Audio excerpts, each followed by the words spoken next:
welcome to my channel. You're most welcome here. Well, this very video is not meant to ridicule anyone in particular, and I tell you what, racism is something that exists across the world. Tribalism is also the worst part of racism. Where I am coming from, tribalism is not something that you cannot find. It is common in my country.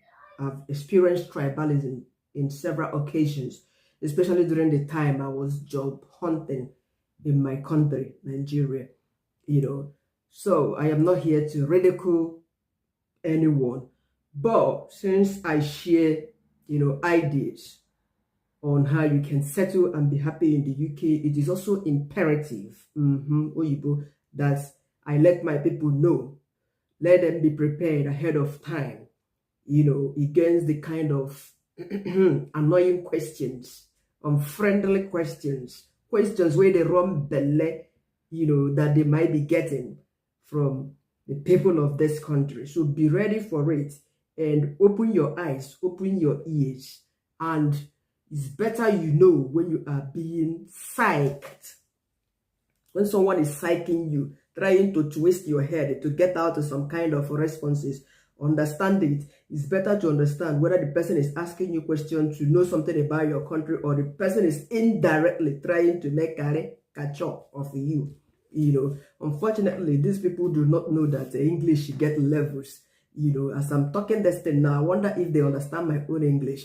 Even when they claim that they have 7 native English-speaking countries in the world, one of our own African countries, South Africa, is one of the native English-speaking countries. Unfortunately, even we Nigerians, I tell you what, we speak better English, sort of. We don't sing our English. No. English get levels in our country. So these are to prepare you ahead of time regarding the kind of annoying questions that you might be facing or getting from the people here. And these are the ones I've also been asked in the past. One of them is this: someone asking me if there are no universities in my country. Especially when I was a student in this country, I got asked that question. Why am I here? Are there no universities in my country? Do they not have schools in my country? I was like, hey, seriously? People can go to different countries for education. Besides, in Lagos, Nigeria, Abuja, there are British children there. British families are there. Their children are there in our universities. So such kind of question can be somehow embarrassing and not really right. If you're a British person watching this, please mind the way. After all, British people are not only studying in the UK. Some of them are in different countries, the US, Australia, having their education over there. When you see us like this, we travel far and wide for a reason, and we are here boosting the economy of this nation. Yes, we work very hard, and it is difficult to see any Nigerian who is in the UK that is not educated. Even in the Nigerian families, honestly, a lot of Nigerian families, aspire for their children to be lawyers, doctors, engineers, name all the professions with titles. They want their children to, have such qualifications that would enable them be addressed as one title or the other. It's quite different here. I'm not here to compare countries. I know that they beg some people to go to school here, even when there are a lot provided there. I also got asked if there are so many poor people in Nigeria, and how I tackled this question was when one of the British man, 98-year-old man that I was looking after then, asked me a question. He said he didn't believe in God because it's late now. I said, why? He said, because there are so many poor people in in Africa, that people have to walk for 10 miles away in order to get water. This might be true, I felt his concern, but then I was like, honestly, I heard his hand. I said, open your palm. He did. I said, spread out your fingers. He did. I said, are these 5 fingers equal? He said, no. I said, why? Because people are not born equal.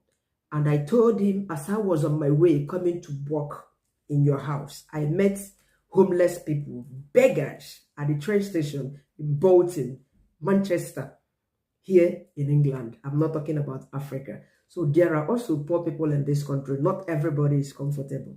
And he kept quiet. We went on watching the movie we were seeing. You know, that aside, not everybody is poor back home. And in every country, I have shown you a video I did in Newcastle recently. Poor people on the street of Newcastle, homeless people asking for help, for money, you know. Now, another question I got asked, not every British person would ask this. I'm not generalizing, you know. Besides, after this video, I might be bringing Karen on here to tell us, you know, what the British people find rude, the questions they find rude, we ask them at times, or the things they find rude too, you know. So another question I got asked at work, if I have ever considered strangling my husband. And I look at the person. I said, no, we're all in a round table that there are about 5 of us. I said, why would I even consider strangling my husband? What for? You know, he was like, did I regret marrying him, a black person? I said, what do you mean? Did you regret marrying your own husband? Unfortunately, she just broke up with her second husband, you know. Then another person went to ask me, would I have preferred marrying a white man? I said, sorry, I wouldn't just want anybody to wake up the next morning and tell me that he no longer find me attractive. Because that was just the reason the lady gave. The lady that said the second husband broke up with her. You know, that she woke up one morning, the husband told her that, sorry, I no longer find you attractive. And they ended the marriage. I simply told them, it's because I don't want to marry a white guy, because I don't want anybody to wake up one morning and tell me that they no longer find me attractive, you know. Or someone would even look at me, maybe I might be snoring, you know, deep asleep, and the person might even blow up my brains, you know, with a God, oh God. Though it doesn't happen, you know. But I think there are a lot of things here about relationship and marriage. I mean, they add less value to marriage and relationship here, because you can walk out at any time, you end your relationship at any time, and marriage is not considered, it's not held at high esteem the way we do back home, you know. So it's quite different entirely. Now, I also got asked this question, if I had ever, we were seeing a movie though at work, and deputy manager was like, have I ever seen a lion in my country? I was like, excuse me, what did you just ask? He said, yeah, have I ever seen a lion? I said, sorry, even in my village in Imo State, it is the least developed village in Imo State. Honestly, I've never seen a thick forest. And I suppose thick forest exists. I mean, lions can be found in thick forest or something I don't even know. I can't even think of anywhere in my country, Nigeria, where you can see lions, you know. I mean, we don't live on the trees like some of them presumed. I think somebody has ever been asked if they live on the trees. That's an insult. Please stop asking such questions. If you be Britico watching me, no ask them. Unless you want somebody to slap you one day. It's possible. I know say law supersede everything here. Person feel vexed for one day. It's just that a lot of us, when they ask us some of these stupid questions, we tend to laugh over it. Don't laugh about all these things. Fire them, pepper them back the way. I mean, fire them back the same manner by which they ask you that question. And somebody one day asked me if I would be happy to go back to my country. I was like, was I sad when leaving my country? Besides, I left my country years ago, you know. And then there was another question that came up. There were 2 of us, you know. The other person was just new into this country. The person came in March. And this question was asked, if we will be able to talk to our children about our country, you know. I mean, I was like, what do you mean? Can you reframe that question for me to understand you? But I said, okay, if we'll be staying here for a long time. I said, yes, we plan to stay for a long time while visiting our country. And he was like, okay, at the long run, if I settle down here and get British citizenship, will I talk to my children about my origin, about Nigeria?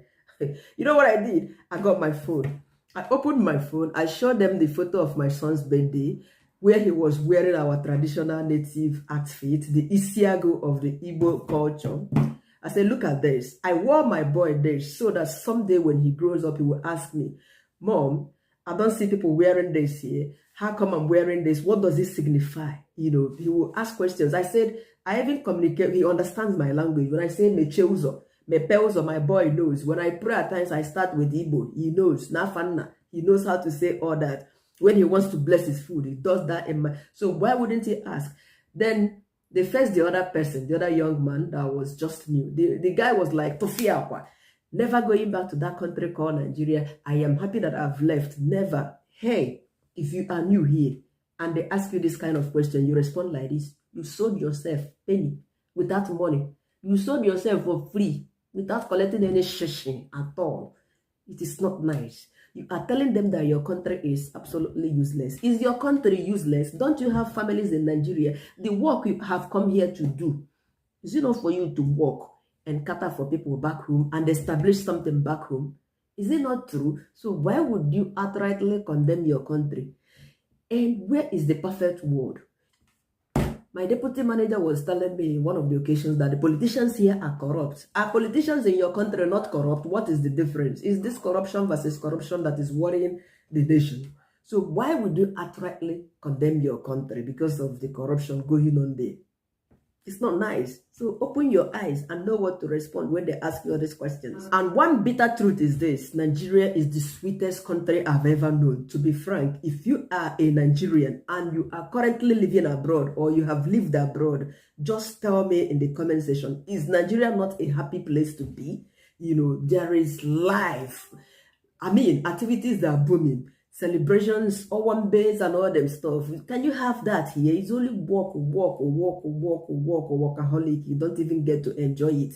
My country is the best place. Honestly, if you go on holiday in my country, you will be so happy. The weather is lovely. You know, the vibes there. Oh boy. Why person go look me finish? They ask me, say whether I want to go back to my country or not. Will I be happy to go back to my country? Hey, where I am working so hard here, you know, making investment in my country. Do I make the investment for British people to come and take it back here? No.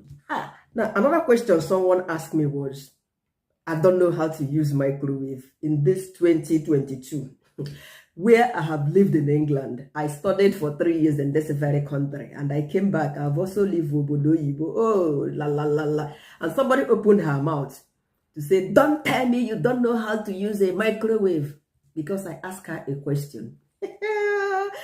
And it didn't end there. They made a long mountain out of it. Everybody heard about it. And one of the days, after about 2 months, we were discussing on the table.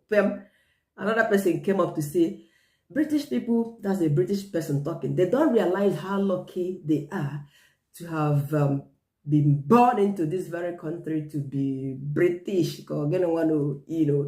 That do you know that some people do not know how to use a microwave? Some people have not seen a microwave. I was on that table. I said, what are you talking about? That incident happened here, and it was about me. It was between me and so person. And look at what happened. I asked her, please, how is this used? Because I didn't want to start reading through. The response I got from the person, don't tell me you don't know how to use a microwave. I said, sorry.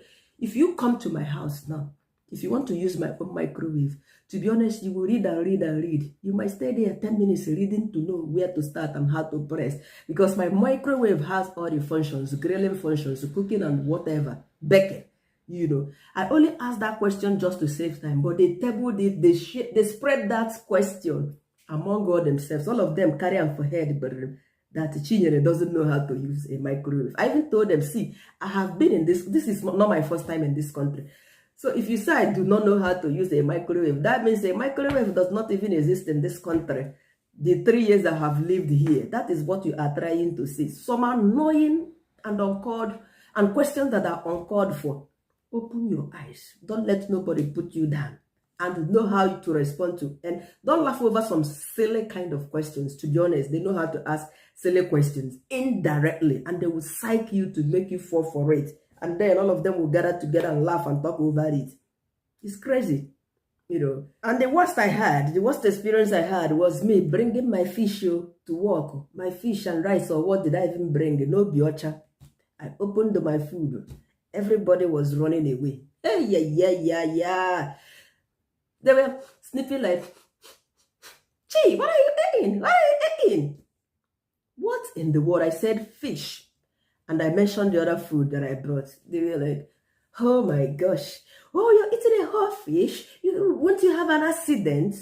My person not go chop in full fish in peace again. Did I tell you that we do have an accident when eating a whole fish? Because the way they eat fish here is different. Fish fillet, that they will serve you the fish. You wouldn't even know when you started eating the fish. You'll be looking for the fish. Boneless fish, skinless fish, coated with flour and everything. And all of them. You know what I did? I just respect myself, carry my food, jeje. Thank God it wasn't a cold season. This thing happened about 2 months ago. So the weather was still warm as this now. I had to go in the garden to enjoy my food.